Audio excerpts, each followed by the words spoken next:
போன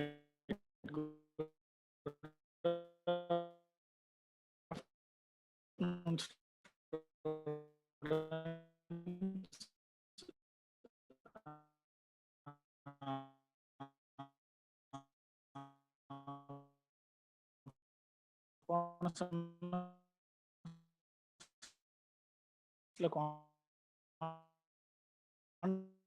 mechanics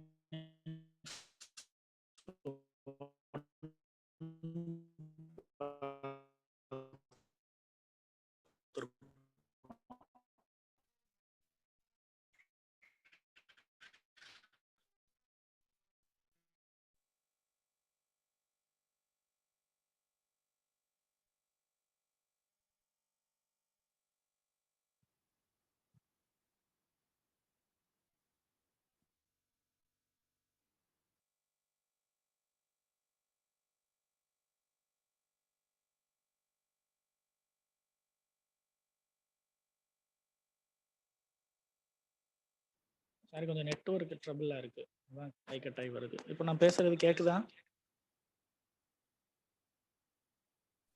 yes sir. Okay, right, thank you. இப்போ போன செமஸ்டர்ல பேசிக்கா நம்ம பார்த்துருவோம் கிளாசிக்கல் மெக்கானிக்ஸ், குவாண்டம் மெக்கானிக்ஸ். அந்த கிளாசிக்கல் மெக்கானிக்ஸும் குவாண்டம் மெக்கானிக்ஸும் உள்ள டிஃபரன்ஸ் பார்த்துருக்கோம். குவாண்டம் தியரியோட நெசசிட்டி என்ன அப்படிங்கிறது பார்த்துருவோம். குவாண்டம் தியரியோட நெசசிட்டி பேசிக்காக பார்த்தீங்கன்னா மைக்ரோ சிஸ்டம்க்கு யூஸ் பண்ணணும். கிளாசிக்கல் தியரி எல்லாமே மேக்ரோ சிஸ்டம்ஸ்க்கு மட்டும்தான் நம்மளால யூஸ் பண்ண முடிஞ்சது. So small systems, atomic level systems நம்ம போகணும் அப்படின்னா அதுக்கு வந்து குவாண்டம் தியரி தான் அப்ளிகபிள். ஸோ அந்த பேசிக்ஸ் எல்லாமே போன பேப்பரில் நம்ம ஸ்டடி பண்ணியிருப்போம். அது போக என்னமோ ஸ்க்ராடிஞ்சர் ஈக்குவேஷன் அதான் ஃபஸ்ட்டு வந்தது. Through differential equations quantum mechanics ப்ராப்ளம்ஸை we can construct as well as we can solve. So differential ஈக்குவேஷன்னா கண்டினியூஸாக பீரியாடிக் சேஞ்சு இருக்கலாம், அதில் பீரியடிக் சேஞ்சு இல்லாமலும் இருக்கலாம். ஸோ அந்த மாதிரி சிஸ்டம்ஸ்க்கெல்லாம் ஒரு அசம்ஷன் பண்ணி ஒரு ஈக்குவேஷன்ஸ் நம்ம ஃப்ரேம் பண்ணிட்டு அதுக்கு ஒரு சொல்யூஷன் நம்ம அசம்ஷன் பண்ணி அந்த சொல்யூஷன் மூலமாக கிடைக்கிற பவுண்டரி கண்டிஷன்ஸ் அப்ளை பண்ணி திரும்ப அந்த ஈக்குவேஷன்ஸும் சாட்டிஸ்ஃபை பண்ண வைப்போம். ஸோ இந்த பேசிக்ஸ் எல்லாம் அதில் பார்த்துருப்போம். அது போக ஹைசன்பர்க்ஸ் அன்சர்டனிட்டி பிரின்சிபல் பார்த்துருப்போம். அப்புறம் அதோட அப்ளிகேஷன்ஸ் காம்ப்டன் எஃபெக்ட், ரீகாயிலிங் எஃபெக்ட் அதெல்லாம் போன செமஸ்டரில் பார்த்துருப்போம். அது கூடவே குவாண்டம் மெக்கானிக்ஸ் ப்ராப்ளம்ஸை 3 வேல அப்ரோச் பண்ணலாம். ஒன்று வந்து through Schrodinger equations, through differential equations, அதுதான் ஸ்க்ராடிஞ்சர் தியரி. அப்புறம் through operators, so operators Dirac theory அதுலேருந்து வர்றது. அப்புறம் த்ரூ மேட்ரிக்ஸ் மெக்கானிக்ஸ் ஹைசன்பர்க் அவர் இன்ட்ரடியூஸ் பண்ணது. இது எல்லாமே கிட்டத்தட்ட ஆல்மோஸ்ட் ஒரே டைம் பீரியட்ல இன்ட்ரடியூஸ் பண்ண தியரிஸ். குவாண்டம் மெக்கானிக்ஸ் ப்ராப்ளம்ஸை 3 விதமாக அப்ரோச் பண்ணி we can solve the problems. So அது எல்லாம் பார்த்துருப்போம். So operator theory, matrix mechanics பார்த்துருவோம். அதுக்கப்புறம் சம் பிக்சர்ஸ் பார்த்துருப்போம். இன்ட்ராக்ஷன் எப்படி இருக்கு, அது மூலமா என்னென்ன பிக்சர்ஸ் இருக்கு அப்படிங்கிறது ஸ்க்ராடிஞ்சர் பிக்சர்ஸ் பார்த்துருப்போம். இன்னும் 2 பிக்சர் இன்ட்ராக்ஷன் பிக்சர்னு ஒன்று பார்த்துருப்போம். ஸோ இதெல்லாமே போன செமஸ்டர்ல வந்த ப்ராப்ளம்ஸ். அதில் எக்ஸாக்ட்லி சால்வபிள் ப்ராப்ளம்ஸ் அப்படின்னு சில ப்ராப்ளம்ஸ் பார்த்துருப்போம். பார்ட்டிகல் இன் எ பாக்ஸ் பார்த்துருப்போம், ஹார்மோனிக் ஆசிலேட்டர், அதெல்லாம் போன செமஸ்டர் முடிஞ்சது. இந்த செமஸ்டர் வந்து குவாண்டம் மெக்கானிக்ஸ் 2. குவாண்டம் மெக்கானிக்ஸ் 2ல சிலபஸ் ஆல்ரெடி உங்களுக்கு கூகுள் கிளாஸ் ரூமில் போஸ்ட் பண்ணியிருக்கேன். You can refer it. அதில் ஃபர்ஸ்ட் யூனிட் வந்து தியரி ஆஃப் ஆங்குலர் மொமெண்டம். போன பேப்பர்லேயே ஆங்குலர் மொமெண்டம் எப்படி வந்துச்சு அப்படிங்கிறதுக்கு P cross V, L is equal to P cross V in terms of ஆப்ரேட்டரில் நான் சொல்கிறேன். ஸோ அதோட தியரி என்ன, ஸ்பின் ஸ்டேட் என்ன, ஸ்பின் ஆர்பிட் கப்ளிங் என்ன, அடிஷன் ஆஃப் ஆங்குலர் மொமெண்டம், இது வந்து த்ரூ நியூக்ளியர் ஃபிசிக்ஸ் மூலமாகவும் இது ரெண்டுக்கும் என்ன ரிலேஷன், குவாண்டம் மெக்கானிக்ஸ். ஸோ இதுக்கு நம்ம கொஞ்சம் ஆங்குலர் மொமெண்டம் எப்படி வந்துச்சு, ஆங்குலர் மொமெண்டம்னாலே ஒரு பார்ட்டிகல் வந்து ரிவால்வ் ஆகணும். ஸோ இங்கே வந்து நம்ம மைக்ரோ சிஸ்டம் போகிறோம். ஸோ எலக்ட்ரான் லெவலில் போகும்போது எலக்ட்ரான் தன்னைத்தானே சுற்றிக்கிறது, ஸ்பின்னும் பண்ணிக்கிறது, ஆர்பிட்டை சுற்றி ரிவால்வும் ஆகுது. ஸோ ஆங்குலர் மொமெண்டம் ஆப்வியஸாக வந்துடும். அந்த ஆங்குலர் மொமெண்டமை எப்படி மேட்ரிக்ஸில் ரெப்ரசன்ட் பண்ணுறது, அதனால தான் இந்த ஸ்பின் பத்தி பேசுறதுனால தான் இதுலயே ஸ்பின் ஸ்டேட் ஆஃப் எலக்ட்ரான், அப்புறம் ஸ்பின் ஆர்பிட் கப்ளிங் இது எல்லாமே நியூக்ளியர் பிசிக்ஸ் நம்ம பேசிக்கா படிச்சிருப்போம். அது எல்லாமே இன் டெர்ம்ஸ் ஆஃப் குவாண்டம் தியரியில நம்ம பார்க்க போறோம். அதான் அந்த first unit theory of angular momentum. ரெண்டாவது வந்து அப்ராக்சிமேஷன் மெத்தட்ஸ் 1. பேசிக்ஸ் நான் ஆல்ரெடி சொன்ன மாதிரி குவாண்டம் மெக்கானிக்கல் ப்ராப்ளம்ஸ்ல நம்ம கண்டுபிடிக்கிற 99% ப்ராப்ளம்ஸ் எல்லாமே ப்ராபபிலிட்டி எக்ஸாக்ட்லி சால்வபிள் கிடையாது, அசம்ஷன் தான். ஸோ அதனால தான் அதில் வர்ற சொல்யூஷன்ஸ் நம்ம எல்லாமே பாசிபிள் செட் ஆஃப் சொல்யூஷன்ஸ்ன்ற வேர்டு நம்ம சொல்கிறோம். ஸோ அதில் அப்ராக்சிமேஷன் மெத்தட்ஸில் என்னென்ன வருது? Time independent perturbation. பெர்டர்பேஷன்னா டிஸ்டர்பன்ஸ்ன்னு நம்ம சொன்னோம். இடையூறு டிஸ்டர்பன்ஸ். இப்போ ஒரு ஆட்டம் இருக்கு, ஒரு எலக்ட்ரான் இருக்கு அப்படின்னா அதுக்கு ஒரு மேக்னெட்டிக் ஃபீல்டு இல்லை ஒரு எலக்ட்ரிக் ஃபீல்டு ஏதாவது நம்ம எக்ஸ்டர்னலாக அப்ளை பண்ணுறோம்னா அதுவே ஒரு பெர்டர்பேஷன் தான். ஏன்னா எலக்ட்ரான் வந்து பேசிக்காக ரிவால்வ் ஆகிட்டே இருக்கும் நியூக்ளியஸை சுற்றி. அப்படி சுத்தும்போது நம்ம ஒரு எக்ஸ்டர்னலா ஒரு மேக்னெட்டிக் ஃபீல்டோ ஒரு எலக்ட்ரிக் ஃபீல்டோ நம்ம அப்ளை பண்ணும்போது அதோட மோஷன்ல இருந்து அது டிஸ்டர்ப் ஆகுது. ஸோ அதைத்தான் பெர்டர்பேஷன் தியரி அங்க இருந்தா ஸ்டார்ட் ஆகுது. அதுலயே டைம் டிபெண்டன்ட் டைம் இண்டிபெண்டன்ட்னு 2 டைப் இருக்கு. உங்களுக்கு வந்து டைம் இண்டிபெண்டன்ட் கொடுத்துருக்காங்க. அதுக்கப்புறம் theory of non degenerate case, அதுக்கப்புறம் அப்ளிகேஷன், அதுக்கப்புறம் தியரி ஆஃப் டீஜெனரேட் லெவல், அப்புறம் Stark effect. Stark effect in hydrogen atom. ஏன் ஃபர்ஸ்ட் ஆர்டர் வரையும் தான் போகுது? Hydrogen atom. ஏன் ஹைட்ரஜன் ஆட்டம் நம்ம எடுக்கிறோம்னா ஹைட்ரஜன் ஆட்டம் தான் ரொம்ப பேசிக்கான ஆட்டம், ஒரே ஒரு எலக்ட்ரான் மட்டும் இருக்கிறது. ஸோ அதுக்கு நம்மளால ஓரளவு அப்ராக்சிமேட் பண்ண முடிஞ்சதுன்னா அதை விட பெரிய ஆட்டம்க்கு நிறைய நம்பர் ஆஃப் எலக்ட்ரான்ஸ் இருக்கிற ஆட்டம்ஸ்க்கு we can extend the approach. அதனால தான் எல்லாமே குவாண்டம் தியரியில் வர்றது எல்லாமே ஹைட்ரஜன் ஆட்டம் எடுத்திருக்கோம் பேசிக் லெவலில். அதில் Stark effect, first order Stark effect. So இந்த ஸ்டார்க் எஃபெக்ட்னு வரும்போது நமக்கு அப்ளிகேஷன் ஆஃப் பெர்டர்பேஷன் தான். ஒரு எலக்ட்ரிக் ஃபீல்டோ மேக்னெட்டிக் ஃபீல்டோ அப்ளை பண்ணும்போது வர்றது. அதுக்கு ஒவ்வொரு நேம் இருக்குது. காம்ப்டன் எஃபெக்ட்னு ஒன்று இருக்குது, ஸ்டார்க் எஃபெக்ட்னு ஒன்று இருக்குது. ஸோ அதில் ஃபர்ஸ்ட் ஆர்டர் எஃபெக்ட் என்னங்கிறத பார்க்குறது. செகண்ட் ஆர்டர் ஏன் தெரில, செகண்ட் ஆர்டர் போகலாம், பட் அப்ராக்சிமேஷன் ரொம்ப ஹையாக இருக்கும். அப்ராக்சிமேஷன் ஹையாக இருக்குன்னா என்ன அர்த்தம்? எக்ஸாக்ட்லினஸ் வந்து ரெடியூஸ் ஆயிடுச்சுன்னு அர்த்தம்.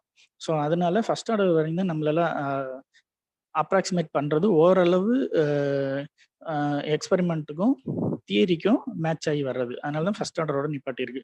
அப்புறம் அப்ராக்சிமேஷன் மெத்தட் 2. போனதில் நான் சொன்ன மாதிரி இண்டிபெண்டன்ட் பெர்டர்பேஷன்.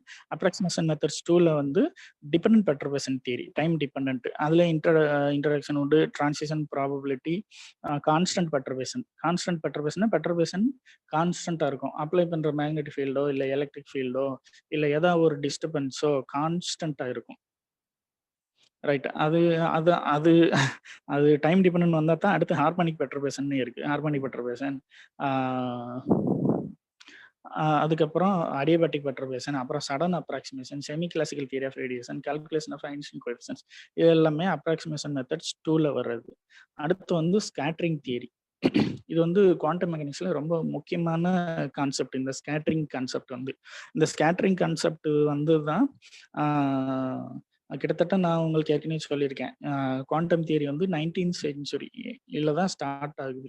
ஸோ இந்த ஸ்கேட்டரிங் தியரி வந்ததுக்கு அப்புறம் தான் ராமன் வந்து ராமன் எஃபெக்ட் பண்ணி ஸ்கேட்டரிங் தியரி அவர் சொல்றாரு. ஸோ ராமன் எஃபெக்ட் மூலமாவே அவர் எக்ஸ்பிளைன் பண்றதே ஸ்கேட்டரிங் தான். ஸோ அந்த ஸ்கேட்டரிங்ல 2 டைப் வரும். Classical theory of Raman scattering வரும், அப்புறம் குவாண்டம் தியரி வரும். Classical already in terms of differential ஈக்குவேஷன்ல டெரைவ் பண்றது. Quantum theory in terms of இந்த selection rules quantum approach use பண்ணி வர்றது குவாண்டம் தியரி. ஸோ இந்த ஸ்கேட்டரிங் தியரி மூலமா தான் இது வந்ததுனால தான் ராமன் எஃபெக்ட்னு ஒன்று வந்துச்சு, ராமனுக்கு நோபல் பிரைஸ் கிடைச்சிச்சு. அந்த பேசிக் ஸ்கேட்டரிங் பிரின்சிபல் தான் பிசிக்ஸ்ல நிறைய கான்செப்ட்ஸை அதுக்கப்புறம் உருவாக்குச்சு. ஸோ அதனால இந்த ஸ்கேட்டரிங் தியரி வந்து குவாண்டம் மெக்கானிக்ஸ்லேயே ஒரு பெரிய மேஜரான சேஞ்ச் ஏற்படுத்தின தியரியில இதுவும் ஒன்று. எப்படி ஒரு அன்சர்டனிட்டி பிரின்சிபல் மொமெண்டமையும் பொசிஷனையும் அட் அ டைம்ல we can not measure exactly, ரைட்டா? ஏதாவது ஒன்று ஹையா மெஷர் பண்ண முடிஞ்சதுன்னா அதாவது எரர் கம்மியாக ஒரு டேர்மை மெஷர் பண்ண முடிஞ்சதுன்னா இன்னொன்று வந்து அதிக எரரோட தான் மெஷர் பண்ண முடியும். ஏன்னா மோஷனில் இருக்க ஒரு பொருளுக்கு மொமெண்டம் கண்டுபிடிச்சோம்னா அதோட பொசிஷனை கண்டுபிடிக்க முடியாது, ஏன்னா அது கண்டினியூஸாக மோஷனில் இருக்குது. இல்லை பொசிஷனை கண்டுபிடிக்க முடிஞ்சதுன்னா மொமெண்டம் தெரியாது. அதே மாதிரி தான் எனர்ஜி டைம் கண்டினியூஸாக மூவ் ஆகிட்டு இருக்க ஒரு ஆப்ஜெக்ட்டுக்கோ இல்லை ஒரு பார்ட்டிகளுக்கோ எனர்ஜி கண்டினியூஸா வேரி ஆகிக்கிட்டே இருக்கும். அதனால பர்ட்டிகுலர் டைம்ல இவ்வளோ எனர்ஜி இருக்குன்ட்டு we can not measure. So அதெல்லாமே மேஜர் சேஞ்சஸை ஏற்படுத்தின தியரிஸ் அன்சர்டனிட்டி பிரின்சிபல். அதே மாரி தான் இந்த ஸ்கேட்டரிங் தியரி. ஸோ அதில் ஃபர்ஸ்ட் உள்ளது classical scattering cross section, centre of mass and laboratory coordinate system, அப்புறம் scattering amplitude, Green's function approach. Scattering ஆம்ப்ளிடியூடுன்னு வரும்போது ஒரு ஒரு சர்டைன் லிமிடேஷன்ஸ்க்கு அப்புறம் போனதுக்கு அப்புறம் சொல்யூஷன்ஸை வந்து அப்ராக்சிமேட் பண்ணி நம்ம சொல்றது.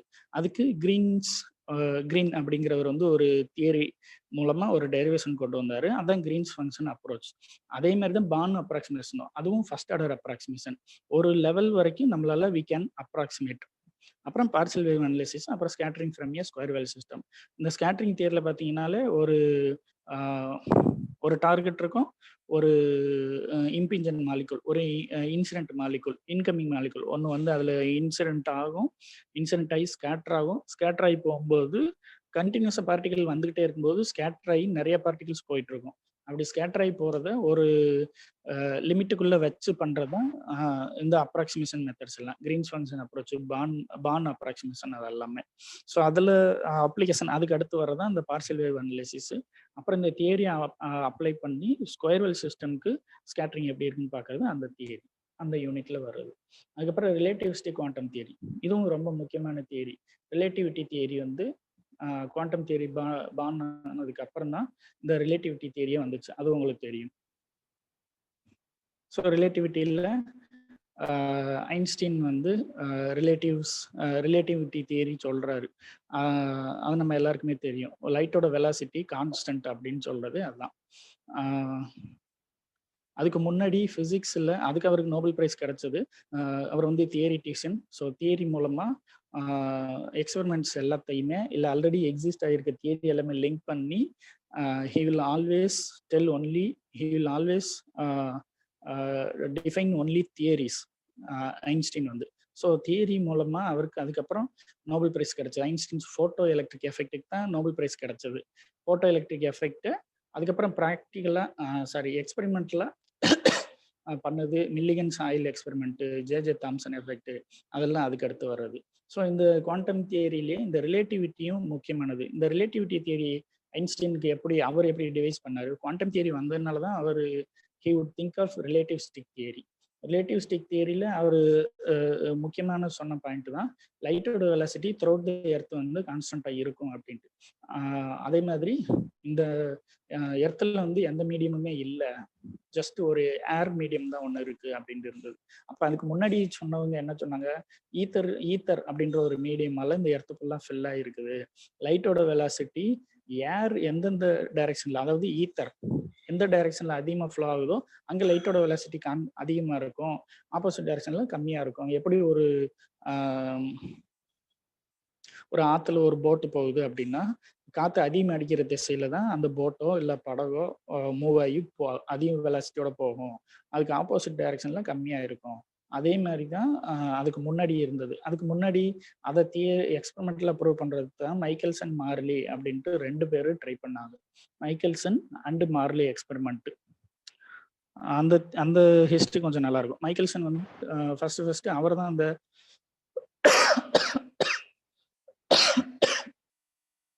எக்ஸ்பெரிமெண்ட்டை ஸ்டார்ட் பண்றாரு. என்ன எக்ஸ்பெரிமெண்ட் ஸ்டார்ட் பண்றாரு? லைட்டோட வெலாசிட்டி கான்ஸ்டன்ட் இல்லை அப்படின்ட்டு அசம்ஷன் பண்ணிக்கிட்டு இந்த எர்த்து வந்து ஈத்தர் அப்படின்ற மீடியம் எல்லாம் ஃபில் ஆயிருக்கு அப்படின்ட்டு அவர் வந்து அசம்ஷன் பண்ணிக்கிட்டு ஒரு எக்ஸ்பெரிமெண்ட் பண்றாரு. என்ன எக்ஸ்பெரிமெண்ட் பண்றாரு? நம்ம லேப்ல செய்யற மாதிரி ஏர் வெட்ஜோ இல்லை ஹைப்பர்பாலிக் ஃப்ரிஞ்சஸோ அந்த மாதிரி ஒரு எக்ஸ்பெரிமெண்ட் தான். என்ன எக்ஸ்பெரிமெண்ட்னா ரொம்ப சிம்பிள். என்ன பண்ணியிருக்காங்க? அவங்க வந்து லைட் சோர்ஸ் ஒரு சைடு, லைட் சோர்ஸ் ஒரு எண்டில் இருக்கு. 2 எண்டில் 2 கிளாஸ் வச்சுட்டு ரிஃப்ளெக்ஷன் பண்ணி, அந்த 2 கிளாஸ் ஏன் வச்சிருக்காங்கன்னா நமக்கு தெரியும் ஏர்வெஜ் எக்ஸ்பெரிமெண்ட்லயோ ஹைப்பர்பாலிக் ஃப்ரிஞ்சஸ்லயோ ஒரு லென்ஸ் வச்சிருப்போம், கீழே வந்து ஃபிளாட் சர்ஃபேஸ் ஒன்று வச்சிருப்போம். ஸோ என்ன எதுக்காக அதை வைக்கிறோம்? ஒரு சிங்கிள் லைட் ரே வந்து 2 ரேயை மாற்றி பாத் டிஃபரன்ஸ் ப்ரொடியூஸ் பண்ணி அந்த பாத் டிஃபரன்ஸ் மூலமா இன்டர்ஃபரன்ஸ் பேட்டர்ன்ஸ் கிரஸ்ட் டஃப் வரும். இன்டர்ஃபரன்ஸ் பேட்டர்ன்ஸ் ப்ரொடியூஸ் பண்ணி அந்த இன்டர்ஃபரன்ஸ் பேட்டர்னை தான் நம்ம மைக்ரோஸ்கோப்ல பார்த்து N+3 இல்லை N+6 N+12 நோட் பண்ணி ஃப்ரிஞ்சு வித் டிஃபரன்ஸ் கண்டுபிடிச்சு எல்லாத்தையும் அதை திரும்ப 3ஆலையோ இல்லை 6ஆல டிவைட் பண்ணி கடைசியில் சிங்கிள் ஃப்ரிஞ்சோட வித்து கண்டுபிடிப்போம். அதுதான் இந்த எக்ஸ்பெரிமெண்ட். சிங்கிள் ஃப்ரிஞ்சோட வித்து கண்டுபிடிக்கல ஃபார்முலால ஒரு லாம்டா நீ சப்ஸ்டியூட் பண்ணுவ. Wave length mercury light use பண்ணா சோடியம் லைட் வேவ் லென்த் நீ அதுக்கு யூஸ் பண்ணுவ. அந்த லைட் வச்சு கான்ஸ்டன்ட் லைட்டு. ஸோ அந்த லேம்ப் யூஸ் பண்ணி அந்த லைட்டு மூலமா இந்த ஃப்ரிஞ்சு வித்து கண்டுபிடிச்சு அந்த ஃப்ரிஞ்சு வித்துல இருந்து திக்னஸ் ஆஃப் ஏதோ ஒன்று தான் நீ கண்டுபிடிப்ப. Thickness of wire, thickness of hair, ஏதோ ஒன்று தான் நீ இந்த எக்ஸ்பெரிமெண்ட் மூலமா ஹைப்பர்பாலிக் மூலமாவோ ஏர் வெஜ் மூலமாவோ அதுதான் நீ கண்டுபிடிப்ப. இதே எக்ஸ்பெரிமெண்ட் தான் அவங்களும் பண்ணாங்க. ஸோ லைட்டை வந்து 2 ரேயா டிவைஸ் பண்ணி 2 ரேயா ஏன் பிரிக்கிறாங்க அப்படின்னா பாத் டிஃபரன்ஸ் வரணும். பாத் டிஃபரன்ஸ் வந்தால் தான் திரும்ப அந்த 2 ரேவை இன்ட்ராக்ட் பண்ணும்போது இன்டர்ஃபரன்ஸ் பேட்டர்னை ப்ரொடியூஸ் பண்ணும். கன்ஸ்ட்ரக்டிவ் டெஸ்ட்ரக்டிவ் இன்டர்ஃபரன்ஸ் பேட்டர்ன்ஸை ப்ரொடியூஸ் பண்ணும். ஸோ இதை வந்து பண்ணியிருக்காங்க. இவங்க வேரியஸ் சீசன்லையும் பண்ணியிருக்காங்க, வேரியஸ் பிளேசஸ்லையும் பண்ணியிருக்காங்க. ஸோ எல்லாம் மைக்கேல்சன் தான் ஸ்டார்ட் பண்ணார். ஸோ எல்லாம் பண்ணிட்டு அவர் வந்து ரிப்போர்ட் எழுதி இங்கிலாந்துக்கு அனுப்புறாரு, யுனைடெட் கிங்டம்க்கு அனுப்புறாரு. ஸோ அங்கே வந்து அதை பார்த்துட்டு இவர் என்ன முக்கியமான பாயிண்ட் அதில் ரிசல்ட் என்ன சொல்றாருன்னா, ஃப்ரிஞ்சு வித்து வந்து over a period of year 2 years 3 years எல்லாம் மெஷர் பண்ணிட்டு இது வந்து வேரி ஆகவே இல்லை. ஸோ இது வந்து வேரி ஆகும்னு அவர் நினைச்சிருக்காரு, ஆனால் வேரி ஆகவே இல்லைன்ட்டு ரிப்போர்ட் பண்றாரு. அந்த வேரி ஆகவே இல்லாததுக்கு ரீசன் இவரால் சொல்ல முடியல. ஏன்னா இவர் அசம்ஷன் பண்ண 2 பாயிண்ட், எர்த் வந்து ஈத்தர் மீடியமால இருக்கு, லைட்டோட velocity according to ether movement லைட்டோட வெலாசிட்டி வேரி ஆகும் அப்படிங்கிற இந்த அசம்ஷன் மூலமா வந்த ரிசல்ட்டை இவரால் எக்ஸ்பிளைன் பண்ண முடியல. அதனாலதான் நெகட்டிவ் தியரி ஆஃப் ரிலேட்டிவிட்டி அப்படின்ட்டு ஒன்று வந்துச்சு. நெகட்டிவ் அப்புறம் ஐன்ஸ்டீன்ஸ் பாஸ்டுலேட்ஸ் அப்படின்னு வந்துச்சு. ஐன்ஸ்டீன் இதுக்கு எக்ஸ்பிளனேஷன் கொடுக்குறாரு. அதுக்கு முன்னாடி என்ன நடந்துச்சு, ஸோ மைக்கேல்சன் ரிப்போர்ட் பண்ணுறாரு. ரிப்போர்ட் பண்ணிட்டு யூகேல என்ன பண்றாங்க, இது நல்ல எக்ஸ்பெரிமெண்ட்டா இருக்கு, ஒருவேளை இவர் இன்ஸ்ட்ருமெண்ட் பழைய இன்ஸ்ட்ருமெண்ட்டா இருக்கும், ஏதாவது ப்ராப்ளம் இருக்கும் அப்படின்ட்டு மார்லே அப்படிங்கிறவரை அனுப்பி அவர்கிட்ட 1 லட்சம் ரூபாய் கொடுத்து இன்னொரு micrometer high cost highly accurate micrometer ஒன்று வாங்கி அவர் கையில் கொடுத்து விடுறாங்க. ஸோ இவங்க 2 பேருமே திரும்ப இதே எக்ஸ்பெரிமெண்ட்டை ஓவர் இயர் பண்றாங்க. பண்ணாலும் திரும்ப அதே ரிசல்ட் தான் வந்திருக்கு. என்ன வந்திருக்கு, ஃப்ரிஞ்சு வித்து வந்து கான்ஸ்டன்டா வந்திருக்கு. ஸோ இவங்க வந்து சரி அப்போ இன்ஸ்ட்ருமெண்ட்ல எந்த எரரும் இல்லை, எக்ஸ்பெரிமெண்ட் வந்த ரிசல்ட் அதே தான்ட்டு ரிப்போர்ட் பண்ணிட்டு விட்டுட்டாங்க. இதுக்கு அவங்களுக்கு நோபல் பிரைஸ் கிடைச்சிச்சு. இதுக்கு அப்புறம் ஐன்ஸ்டீன் வந்து இது வந்து தப்பு, இவங்களோட தியரியோட அசம்ஷனே தப்பா இருக்கு, இந்த எர்த் வந்து ஈத்தன்ற மீடியமால கிடையாது, ஏர் அப்படின்ற ஒரு மீடியம் இருக்குது, லைட்டோட வெலாசிட்டி கான்ஸ்டன்ட், ஆனா இவங்க அசம்ஷன் பண்ணது கான்ஸ்டன்ட் இல்லை அப்படின்னாங்க. ஸோ அங்கதான் தொடர்பு கோட்பாடு ரிலேட்டிவிட்டி தியரி அங்கதான் வருது. அப்பதான் ஐன்ஸ்டீன் வந்து அதை ப்ரொபோஸ் பண்றாரு. ப்ரொபோஸ் பண்ணிட்டு அதுல இருந்து போட்டோ எலக்ட்ரிக் எஃபெக்ட்னு ஒன்று சொல்றாரு. Photo electric effect quantum theory. போட்டோனாலே லைட்டு, எலக்ட்ரிக் எஃபெக்ட். ஒரு மெட்டல் பிளேட்ல லைட்டு கண்டினியூஸாக ஃபால் ஆகும்போது அது எலக்ட்ரானை எமிட் பண்ணும். அந்த எலக்ட்ரான் எமிட் ஆகுறது வேலன்ஸ்ல இருந்து கண்டக்ஷனுக்கு போகணும். அதுக்கு முதல் பேசிக்கா ஒரு எனர்ஜி வேணும், பிளஸ் அங்க அது மூவ் ஆகணும், கைனெட்டிக் எனர்ஜியா வேணும். அதனாலதான் E = h0 பிளஸ் ½ மேக்சிமம்னு போடணும். அந்த h0 போடுறது தான் அந்த ஐன்ஸ்டீன் டேர்ம் முதல் கொண்டு வந்தாரு. h0 அப்படின்ற ஒரு டேர்ம் வரும் அப்படின்னு. அதுக்கு முன்னாடி எல்லாம் வேலன்ஸ்ல இருந்து கண்டக்ஷன் போயிட்டா அது மூவ் ஆயிரும் அப்படின்னு தான் இருந்துச்சு. அந்த h0 தான் போட்டோ எலக்ட்ரிக் ஃபங்க்ஷன் பேரு. ஸோ இது எங்க இருந்து அவர் அசம்ஷன் பண்ணாரு, குவாண்டம் தியரியில இருந்து, ரிலேட்டிவிஸ்டிக் தியரியில இருந்து. ஸோ இதுக்கு அவருக்கு பின்னாடி நோபல் பிரைஸ் கிடைச்சது. Right. So h0 + ½mv² maximum. So இதெல்லாம் வர்றதுதான் ரிலேட்டிவிட்டி தியரி. அதுக்கப்புறம் இந்த ரிலேட்டிவிட்டி கான்செப்டை வச்சுக்கிட்டு இது வந்து ஹைட்ரஜன் ஆட்டம்க்கு அப்புறம் மற்ற எலக்ட்ரான்ஸ், ஒரு சிங்கிள் எலக்ட்ரான் ஒரு எலக்ட்ரிக் ஃபீல்டில் இருந்துச்சுன்னா எப்படி இருக்கும், இல்லை மேக்னெட் ஃபீல்டு இருந்துச்சுன்னா எப்படி இருக்கும், அதோட ஸ்பின் எப்படி இருக்கும் அப்படின்னு பார்க்கறது தான் இந்த ரிலேட்டிவிஸ்டிக் குவாண்டம் தியரியில் வர்றது. சரி, ரிமைனிங் வந்து நம்ம நெக்ஸ்ட் கிளாஸ்ல கண்டினியூ பண்ணுவோம். இப்போ இருங்க, உங்களுக்கு நான் அட்டெண்டன்ஸ் கொடுக்கணும்.